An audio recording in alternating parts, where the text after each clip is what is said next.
The afternoon sun hung high in the sky, casting long golden beams across Maplewood Park. The laughter of children echoed in the air, mingling with the gentle rustling of leaves in the breeze. Families dotted the park, some gathered around picnic blankets while others chased after frisbees or strolled along the walking paths. It was the kind of serene day that offered an escape from the chaos of daily life. Near the edge of the park, Ethan Carter sat beneath a sprawling oak tree. His lanky frame was folded comfortably against the rough bark, his fingers idly turning the pages of a well-worn book. His sneakers, scuffed from years of wear, rested in the cool grass. Beside him lay his backpack, slightly open to reveal a few notebooks and a water bottle. To any casual observer, Ethan looked like a teenager enjoying a peaceful moment of solitude. But not everyone saw it that way. Across the park, Paul Whitman sat on a bench, sipping coffee from a to-go cup. A middle-aged man with a stern expression and neatly combed hair, Paul prided himself on being a watchful member of the community. He had spent many afternoons in the park, observing the comings and goings of its visitors. Today, however, something, or rather, someone, had caught his attention. Paul's gaze narrowed as he studied Ethan from a distance. The boy's relaxed demeanor and unassuming presence didn't sit right with him. He tapped his foot against the pavement, his mind churning with suspicion. What's he up to? Paul muttered under his breath. Doesn't look like he belongs here. He glanced around as if seeking validation from the other park-goers, but no one else seemed to share his concern. Parents were busy corralling their children, joggers moved briskly along the paths, and the world continued undisturbed. But for Paul, the sight of Ethan sitting alone, minding his own business, was enough to raise alarms. Unable to shake the unease gnawing at him, Paul pulled out his smartphone. His fingers hovered over the screen, hesitating for only a moment before dialing. The line connected quickly, and the crisp voice of a 911 operator greeted him. 911, what's your emergency? Paul sat up straighter, his voice tinged with urgency. Yes, I need to report a suspicious individual in Maplewood Park. The operator's tone remained calm, professional. Can you describe the situation, sir? Paul glanced back at Ethan, his lips tightening. There's a black teenager loitering under one of the trees. He's been sitting there for quite a while. I think he might be up to something. Can you clarify what the individual is doing that appears suspicious? The operator asked, her voice measured. Paul's brow furrowed as he searched for the words to justify his concern. He's just sitting there, looking shady, he said, his voice lowering slightly. The operator paused, likely typing notes into the system. Is the individual engaging in any illegal activity? Is there any immediate threat to public safety? Paul bristled at the question, his grip tightening on his phone. Look, I don't know what he's doing exactly, but he doesn't belong here. This is a family park. I think someone should check it out before something happens. The operator responded in the same neutral tone. We'll send an officer to the location to assess the situation. Please remain on the line if there are any further developments. Thank you, Paul said, his voice regaining a hint of authority. He ended the call, slipping the phone back into his pocket. For a moment, Paul remained on the bench, watching Ethan like a hawk.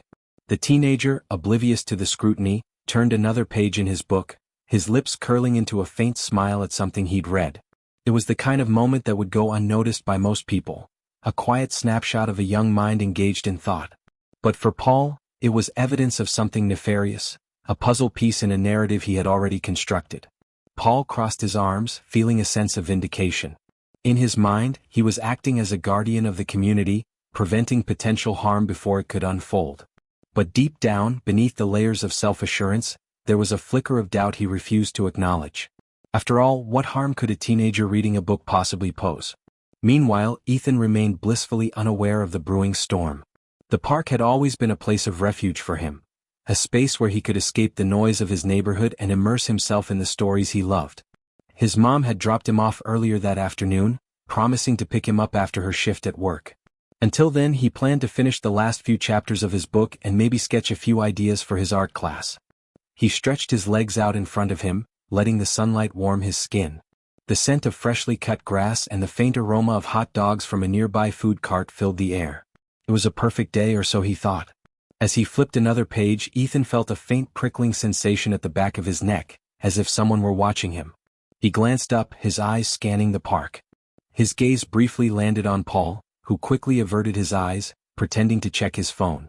Shrugging it off, Ethan returned to his book, dismissing the feeling as paranoia. But the unease lingered, gnawing at the edges of his mind. Back at the bench, Paul's anticipation grew as he heard the distant wail of sirens. The faint sound grew louder, accompanied by the flash of red and blue lights. 2 police cruisers rolled into the park, their tires crunching over gravel as they came to a stop near the entrance. The officers stepped out, their hands resting on their belts. They scanned the park, their eyes quickly landing on Ethan. Paul stood up, gesturing toward them with a sense of urgency. "Over here," he called, waving them over. "That's him. The kid under the tree." The officers exchanged a glance before walking toward Ethan, their expressions unreadable. The chatter of the park quieted as people turned to watch, some pulling out their phones to record the unfolding scene. Ethan looked up, startled by the sudden presence of the officers. His heart began to race as they approached, their shadows falling over him. One of the officers, a tall man with a stern demeanor, spoke first. "Young man, can you stand up, please?" Ethan blinked, confusion etched across his face. Sure," he said, slowly rising to his feet. "What's going on?" "We got a call about a suspicious individual," the officer said, his tone measured but firm. "We need to ask you a few questions." Ethan's mind raced, trying to process the situation. "Suspicious? I'm just sitting here reading a book. I'm waiting for my mom to pick me up." The second officer, a shorter man with a more serious expression, looked him over. "Do you have any ID on you?" Ethan shook his head. "No, sir. I'm only 15. I don't have a driver's license or anything." Paul stepped forward, emboldened by the officer's presence. "He's been sitting here for over an hour," he said, his voice tinged with indignation. "I don't know what he's planning, but it doesn't feel right." Ethan turned to Paul, his voice rising with frustration. "Planning? I'm just sitting here. I'm not doing anything wrong." The officers exchanged another glance, their expressions skeptical. "Son, we're just doing our job. If you haven't done anything wrong, you don't have anything to worry about," the taller officer said. But Ethan knew better. He'd heard stories from his older cousins, seen the videos on social media. He understood the weight of assumptions, how quickly things could spiral out of control. He raised his hands slightly, palms facing forward, trying to keep his voice steady. "Look, I'm telling the truth. My mom will be here soon. She can explain everything." As the officers continued their questioning, the tension in the air grew thick. Onlookers murmured among themselves, their phones held high to capture the scene. Ethan felt a knot of fear tightening in his chest, his breath shallow and quick. He prayed silently for his mom to arrive, for someone to intervene before the situation escalated further. In the distance, the low rumble of an approaching car cut through the murmurs. A sleek black SUV rolled into view, its polished exterior gleaming in the sunlight. The vehicle came to a halt near the cruisers and the driver's door swung open. A tall, broad-shouldered man stepped out, his stride purposeful and commanding. His crisp navy blue suit and polished shoes spoke of authority, but it was the badge clipped to his belt that drew everyone's attention. Chief Marcus Carter had arrived, and he wasn't happy. The air in Maplewood Park, once filled with the sounds of laughter and distant birdsong, grew tense as 2 police cruisers rolled into the park's entrance. Their sirens wailed briefly, drawing the attention of nearly every park-goer. Parents paused mid-conversation, joggers slowed to a halt, and children clutched at their guardians' hands. A ripple of unease spread through the crowd, and all eyes turned toward the arriving officers. The cruisers came to a stop with a deliberate screech, the flashing red and blue lights reflecting off nearby car windows and the surface of the park's central pond. Ethan Carter, still seated beneath the towering oak tree, lifted his head in surprise. His heart began to beat a little faster, though he couldn't explain why. He hadn't done anything wrong. The doors of the police vehicles opened almost in unison, and 2 uniformed officers stepped out, their movements purposeful. Both were white, with their hands resting near their belts as they surveyed the park. Their eyes scanned the area briefly before settling on Ethan, sitting alone under the tree. The taller officer, Officer Daniels, was the first to speak as they closed the distance between themselves and Ethan. "Son," Daniels said, his voice calm but firm, "what are you doing here?" Ethan blinked, momentarily thrown off by the question. He stood up slowly, brushing the grass off his jeans. "I'm just reading," he replied, his tone steady despite the nervous flutter in his chest. "I'm waiting for my dad to pick me up." Daniels glanced briefly at the book in Ethan's hand, a paperback novel with a creased spine. His eyes then shifted to Ethan's backpack, lying innocuously on the ground nearby. The other officer, Officer Blake, remained silent, his posture stiff and his expression unreadable. Before Ethan could say anything further, Paul Whitman, the man who had made the 911 call, stepped forward. His chest puffed out slightly as if reassured by the presence of law enforcement. "I called officers," Paul said, his voice tinged with authority. He gestured toward Ethan, a mix of indignation and self-satisfaction on his face. "This kid's been hanging around here for over an hour. Just sitting there doing nothing. It's not right. He's definitely up to no good." Ethan turned to Paul, his brow furrowing in disbelief. "I've been sitting here reading," he said, his voice tinged with frustration. "That's not a crime." By now, a small crowd had begun to gather near the edge of the park, drawn by the flashing lights and the presence of the police. Some people stood with their arms crossed, watching silently. Others pulled out their phones, recording the scene from a safe distance. The tension in the air was palpable. One woman in the crowd murmured to her friend, "What's going on? Why are the cops talking to that kid?" Her friend shrugged, her expression a mix of curiosity and concern. "I don't know. He looks like he's just standing there." The officers exchanged glances, their expressions unreadable. Daniels took a step closer to Ethan, his eyes scanning the boy from head to toe. "Son, do you have any ID on you?" Daniels asked. Ethan shook his head, feeling a knot of anxiety tighten in his stomach. "No, sir," he said, keeping his voice polite. "I'm only 15. I don't have a driver's license or anything like that." Paul scoffed, crossing his arms over his chest. "Convenient," he muttered loud enough for everyone to hear. Ethan turned to him, his frustration growing. "I told you I'm not doing anything wrong. I'm just waiting for my dad." Officer Blake, who had remained silent until now, stepped forward. "Why are you sitting here alone?" he asked, his tone more skeptical than before. Ethan felt his heart pound harder in his chest. He raised his hands slightly, palms facing forward, in a gesture of surrender. "Because I like to read," he said, his voice trembling slightly. "I come here all the time. My dad drops me off and he picks me up later." Daniels glanced toward the growing crowd. Several people were openly recording now, their phones held aloft like shields. He frowned, clearly aware of the optics of the situation. Still he pressed on. "You need to understand," Daniels said, his tone shifting to something resembling an explanation. "We got a call about suspicious activity. We're just doing our job." Ethan's frustration boiled over. He took a step forward, his voice rising slightly. "Suspicious activity? Sitting under a tree is suspicious now?" Paul, emboldened by the officer's presence, chimed in again. "Look at the way you're acting, kid," he said, his voice dripping with condescension. "You're proving my point. You don't belong here." Ethan stared at him, disbelief and anger flashing across his face. "I belong here just as much as anyone else," he said, his voice firm despite the lump forming in his throat. The crowd began to murmur among themselves, their voices a mix of curiosity, concern, and unease. One man standing near the front called out to the officers. "Why are you questioning the kid? He doesn't look like he's doing anything wrong." A woman nearby nodded in agreement. "This feels wrong," she said. "Why is this even happening?" But not everyone in the crowd was on Ethan's side. A few people muttered about kids these days and how you never know who might be a troublemaker. Ethan stood in the center of it all, his hands still raised slightly, his heart pounding in his chest. He felt the weight of every gaze, every camera, every judgment. He prayed silently for his dad to arrive, for someone to intervene before things got worse. Daniels turned to Paul, lowering his voice. "Are you sure there's no actual crime happening here? You said he was loitering, but that's not illegal." Paul's face reddened. "I know what I saw," he insisted. "He doesn't belong here and he's acting like he's hiding something." Daniels sighed, clearly aware of the precarious situation. The presence of the crowd and the cameras added pressure to every decision they made. He turned back to Ethan, who was now visibly shaking. "Listen," Daniels said, his voice softening slightly, "we just need to verify your story. If your dad's on his way, this will all get cleared up." Ethan nodded quickly, his voice trembling. "He'll be here soon, I promise." But the standstill dragged on. Ethan remained standing under the oak tree, the officers standing a few feet away, their posture still tense. Paul crossed his arms, his expression smug. The crowd murmured louder, the tension in the air growing thicker with every passing second. Ethan clenched his fists at his sides, willing himself to stay calm. He had seen too many stories like this on the news. Moments where innocent people were treated like criminals, where misunderstandings spiraled into something worse.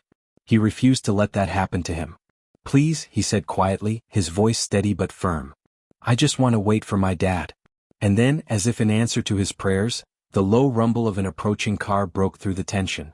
A sleek black SUV pulled into the park, its polished surface gleaming in the sunlight. It rolled to a halt just a few yards away, and the driver's door swung open. Ethan's heart leapt as he saw his father step out of the vehicle. Chief Marcus Carter, the town's police chief, was a tall, broad-shouldered man with a commanding presence. His tailored suit and polished shoes spoke of authority, but it was the badge clipped to his belt that truly conveyed his power. The officers froze as they recognized him, their expressions shifting from confidence to unease. Paul's face paled as he realized the gravity of his mistake. Chief Carter's gaze swept over the scene, taking in the officers, the crowd, and his son standing under the tree. His expression was calm, but his eyes burned with quiet fury. "Officers," he said, his voice steady and authoritative, "would someone like to explain why you're questioning my son?" The hum of an engine grew louder, cutting through the murmurs of the gathering crowd. All eyes turned toward the park's entrance as a sleek black SUV, its tinted windows gleaming in the sunlight, rolled smoothly to a halt near the police cruisers. The air, already heavy with tension, seemed to thicken further. Even the children who had continued to play amid the commotion, paused their games to watch the scene unfold. The driver's door of the SUV opened with deliberate precision. Out stepped a tall black man, his imposing presence commanding immediate attention. His tailored navy suit, crisp white shirt, and polished black shoes spoke of professionalism, but it was the gold badge clipped to his belt that made everyone take notice. His face, calm but stern, carried an air of quiet authority. He scanned the scene, his sharp eyes taking in every detail, the officers, the crowd, the teenager standing beneath the oak tree. Ethan's heart leaped at the sight of his father. Relief washed over him like a tidal wave, momentarily dissolving the fear that had been gnawing at him. "Dad?" he murmured, barely audible above the collective silence that had fallen over the park. Chief Marcus Carter's gaze finally landed on his son. His expression softened ever so slightly, but the set of his jaw and the steel in his eyes betrayed his anger, an anger that simmered beneath his calm exterior, held in check only by years of discipline and experience. Officer Daniels and Officer Blake stiffened as they recognized the man approaching them. They exchanged uneasy glances, their earlier confidence replaced by apprehension. Daniels, the taller of the two, cleared his throat, trying to maintain a semblance of composure. "Chief Carter," Daniels said, his tone cautious, almost deferential. Carter ignored the greeting, his long strides carrying him directly to his son. Ethan stood frozen, his book still clutched tightly in one hand, his other hand hovering uncertainly by his side. "Are you okay?" Carter asked, his voice low but steady. Ethan nodded, though his voice trembled as he answered. "Yeah, I'm fine. They were just asking questions." Carter turned to the officers, his sharp gaze cutting through them like a knife.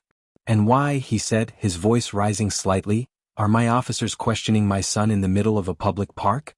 Daniels opened his mouth to respond, but the words seemed to catch in his throat. It was Blake who finally spoke up, his tone defensive but faltering. "Sir, we received a call about a suspicious individual. We were just following protocol." "Protocol?" Carter repeated, his voice dripping with incredulity. He gestured toward Ethan. "Does this look like a threat to you? A 15-year-old boy sitting under a tree reading a book?" Paul Whitman, who had been standing smugly by the officers just moments earlier, felt the color drain from his face as the realization hit him. He stared at Chief Carter, his mouth slightly agape, his mind racing to piece together the situation. This boy, the teenager he had assumed to be a troublemaker, was the son of the town's police chief. I didn't know he was your son," Paul stammered, his voice barely above a whisper. Carter turned to Paul, his expression cold and unyielding. "And that would have made a difference?" he asked sharply. "Would you have called the police if it wasn't my son, but another black teenager sitting here? Or does every black boy in this park look suspicious to you?" Paul's mouth opened and closed, but no words came out. The weight of Carter's question hung heavy in the air, and the crowd began to murmur again, their whispers carrying tones of disapproval and curiosity. The onlookers, many of whom had been silently observing, now began to vocalize their thoughts. One man standing near the front of the crowd shook his head. "This is exactly what's wrong," he muttered to his companion. "The kid wasn't doing anything, but because he's black, someone assumed the worst." A woman nearby added, "And they brought 2 police cars for that? This is ridiculous." Others nodded in agreement, while some continued to record the unfolding scene with their phones. Paul's discomfort was palpable as the whispers grew louder. He glanced around, his earlier self-assurance crumbling under the weight of the crowd's judgment. Chief Carter turned back to the officers, his voice steady but commanding. "Tell me," he said, addressing both Daniels and Blake, "did you question the validity of this call before responding? Or did you take it at face value because it fit a certain narrative?" Daniels shifted uncomfortably, his eyes darting toward Blake for support. "Chief, we were just doing our job," Daniels said hesitantly. "We didn't want to ignore a call and risk missing something serious." "Something serious?" Carter echoed, his tone incredulous. "And what exactly was so serious about a kid sitting under a tree reading a book? Did you even ask him why he was here before you started questioning him?" Blake looked down at the ground, unable to meet Carter's gaze. We didn't know he was your son," he mumbled. Carter took a step closer, his imposing presence causing both officers to straighten instinctively. "It shouldn't matter who he is," Carter said firmly. "Every citizen in this town, whether they're my son or not, deserves to be treated with respect and fairness. You should know better." For the first time since his father's arrival, Ethan found the courage to speak. He looked up at the officers, his voice steady despite the fear and anger still simmering within him. "I wasn't doing anything wrong," he said, his words directed at Daniels and Blake but loud enough for the crowd to hear. "I was just waiting for my dad. Why couldn't you just believe me?" The officers didn't respond, their silence speaking volumes. The crowd murmured again, their voices now filled with a mix of empathy for Ethan and frustration at the situation. Paul, still reeling from the confrontation, took a tentative step forward. "Look," he said, his voice wavering, "I was just trying to protect the park. I thought he might have been up to something." Carter turned to Paul, his eyes narrowing. "Up to what exactly?" he asked, his tone cutting. "Sitting quietly and reading? Or was it just the color of his skin that made you suspicious?" Paul flinched at the question, his face flushing with embarrassment. "I didn't mean," he began, but Carter cut him off. "You didn't mean what?" Carter demanded. "You didn't mean to call the police on an innocent boy? You didn't mean to escalate a situation that didn't need escalating? Or you didn't mean to let your own biases dictate your actions?" Paul had no answer. He looked down at his feet, avoiding Carter's piercing gaze. Carter took a step back, addressing the crowd now as much as the officers and Paul. "This," he said, his voice ringing out across the park, "is exactly why we need to confront the biases that exist in our community. My son is lucky that this situation didn't escalate further. But not every black boy in this country is so fortunate." He turned to Daniels and Blake, his tone firm but measured. "And as officers of the law, it's your responsibility to rise above these biases, not perpetuate them. Do you understand me?" Both officers nodded silently, their expressions a mix of shame and discomfort. Carter placed a protective hand on Ethan's shoulder, his expression softening as he looked at his son. "Are you ready to go home?" he asked quietly. Ethan nodded, the knot in his chest finally beginning to loosen. "Yeah," he said, his voice steady. As they walked back to the SUV, the crowd began to disperse, though the murmurs of conversation continued. Some people expressed hope that the incident would lead to change, while others remained skeptical. Paul lingered near the edge of the park, his face still red with embarrassment, as the reality of his actions settled in. For Ethan and his father, the moment was far from over. But as they drove away from the park, one thing was clear: the conversation had been started and it would not be silenced. The air was electric as Chief Carter turned slowly, his gaze falling squarely on the officers and Paul. The park, once alive with casual chatter and laughter, was now enveloped in a hushed tension. Even the wind seemed to pause, the rustling leaves stilled as though nature itself was listening. Chief Carter's voice, calm but unyielding, broke the silence. "So, tell me," he began, his words deliberate, "what exactly made my son look suspicious? Was it the book he was reading? Or was it the color of his skin?" The question hung in the air, heavy and undeniable. Officer Daniels shifted uncomfortably, his hands fidgeting at his sides. Officer Blake glanced toward his partner, his jaw tightening. Neither seemed eager to respond. "Sir," Daniels finally said, his voice hesitant, "we were just responding to a call. We didn't mean to escalate." Chief Carter raised a hand, silencing him. "Stop right there," he said firmly. "You were responding to a call. I understand that. But did you question the validity of that call? Did you stop to consider whether there was any real threat here, or did you simply accept this man's assumptions as fact?" Daniels opened his mouth to reply but faltered, his face flushing under the intensity of Carter's gaze. Blake, who had remained silent thus far, cleared his throat.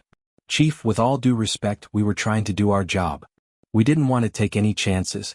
Chief Carter's expression hardened. Your job, he said, his voice rising slightly, is to protect and serve this community. That means everyone in this community, including my son. Your job is not to act on baseless fears and unfounded accusations. Your job is to assess situations with fairness and objectivity. So I'll ask you again, what made my son suspicious? Before the officers could attempt another defense, Paul Whitman spoke up, his voice barely above a mumble. I thought he didn't belong here. Chief Carter turned sharply toward Paul, his piercing gaze narrowing. Didn't belong here? He repeated, his tone icy. And what, exactly, gave you that impression? Was it the fact that he was sitting quietly under a tree? Was it the fact that he wasn't bothering anyone? Or was it simply because he's black? Paul flushed crimson, his eyes darting to the ground. I didn't mean it like that, he stammered. I've never seen him here before and I thought it was better to be safe than sorry. Safe than sorry? Carter repeated, his voice laced with disbelief. Safe for who exactly? Because let me tell you something, my son wasn't safe. He was sitting here minding his own business, and you decided he was a threat. You decided his presence was dangerous without a single shred of evidence to support it. Paul's mouth opened and closed, but no words came out. The weight of his mistake bore down on him, evident in the way his shoulders sagged and his gaze remained fixed on the ground. The murmurs of the gathered crowd grew louder, their voices filled with a mixture of anger, disbelief, and support. A young woman near the front stepped forward, her phone still recording. He's right, she called out, her voice clear and confident. This happens all the time. People make assumptions based on nothing but skin color. It's disgusting. Others nodded in agreement, their voices rising to join hers. She's right, a middle-aged man added. The kid wasn't doing anything wrong. How is sitting in a park suspicious? A woman holding a toddler on her hip chimed in. We need to do better. This isn't the kind of community I want to raise my children in. Paul, who had been shrinking under the weight of the crowd's judgment, looked up briefly, his face a mix of shame and defensiveness. I didn't mean any harm, he said weakly. I was just trying to look out for the neighborhood. Looking out for the neighborhood? Carter snapped, his tone sharp. By calling the police on a teenager for sitting in a park? Do you understand the danger you put him in? Do you have any idea how quickly situations like this can escalate, how easily they can turn deadly? Carter took a step closer to Paul, his voice lowering but no less intense.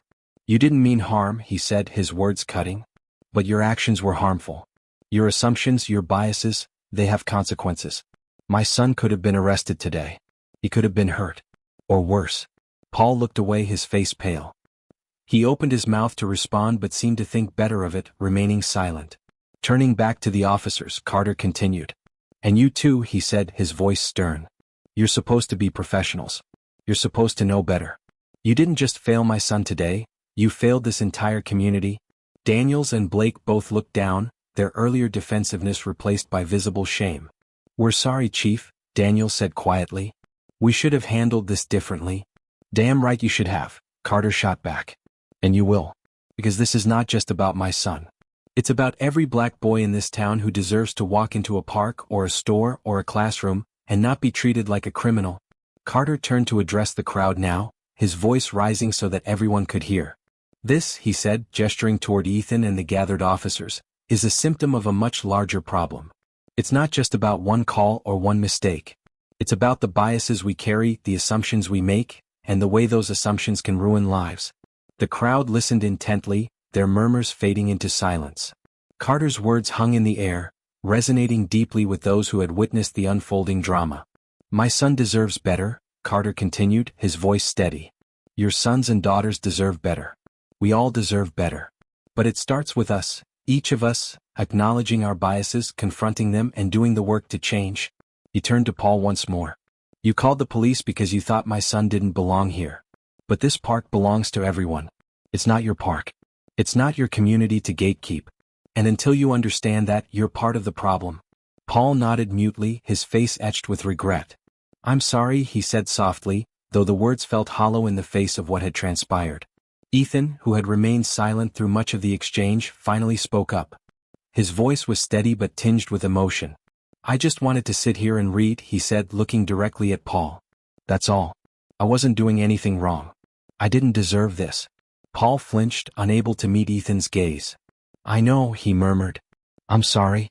Ethan turned to his father, his eyes filled with a mixture of anger and sadness. "Why does this keep happening, Dad?" he asked quietly. "Why do people look at me and just assume I'm doing something bad?" Carter placed a hand on his son's shoulder, his expression softening. "Because some people don't know any better," he said. "But that's why we have to keep standing up, keep speaking out. So maybe one day they will." As the crowd began to disperse, their conversations buzzing with the weight of what they had witnessed, Carter addressed the officers one last time. "We'll talk more about this back at the station," he said firmly. "But let me be clear, this kind of behavior will not be tolerated. Not on my watch." "Yes, sir," Daniels and Blake replied in unison, their voices subdued. Turning back to his son, Carter smiled faintly. "Ready to go?" he asked. Ethan nodded. "Yeah. Let's go home." As they walked back to the SUV, Ethan felt a mix of relief and pride. His father had stood up for him not just as a dad but as a leader. And though the day had been marred by injustice, it ended with a glimmer of hope, a reminder that change was possible, even if it came one confrontation at a time. The park, once buzzing with murmurs of unease and indignation, began to settle as the tension slowly dissipated. Parents who had been clutching their children's hands loosened their grip, joggers resumed stretching nearby, and a few members of the crowd began to trickle back toward the walking paths. But the air still carried a weight, a profound awareness that something significant had just unfolded.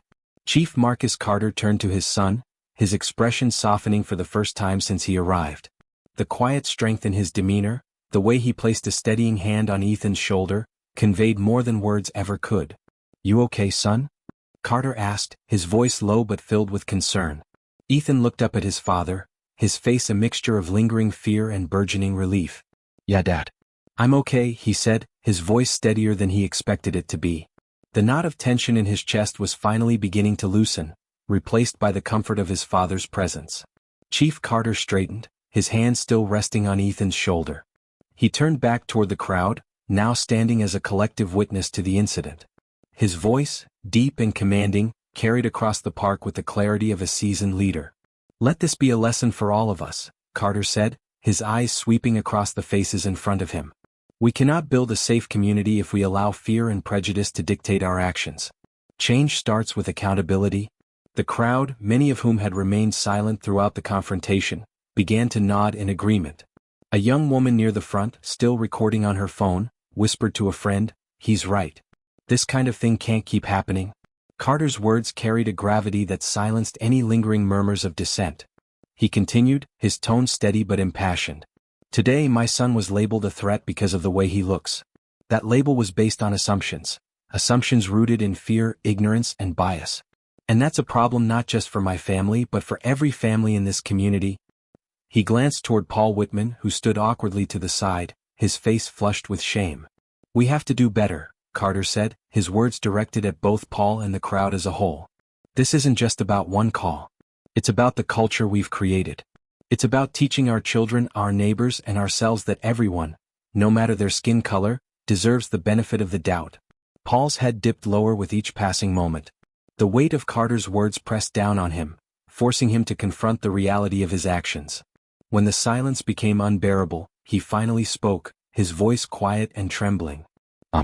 I'm sorry," Paul said, his words directed at Ethan. "I didn't mean to cause any trouble. I thought." He trailed off, unable to find a justification that didn't sound hollow. Ethan looked at him, his expression a mix of sadness and exhaustion. "You didn't mean to," Ethan said quietly, his tone even. "But you did." Paul flinched at the response, the truth of Ethan's words cutting through any lingering defensiveness. "I didn't realize," Paul began, then stopped himself, his voice faltering. "I'll do better." Chief Carter's gaze remained steady, his expression unreadable. "Apologies are a start," he said, his voice firm. "But they're not enough. Change requires action." Officer Daniels and Officer Blake, still standing near their cruisers, looked visibly chastened.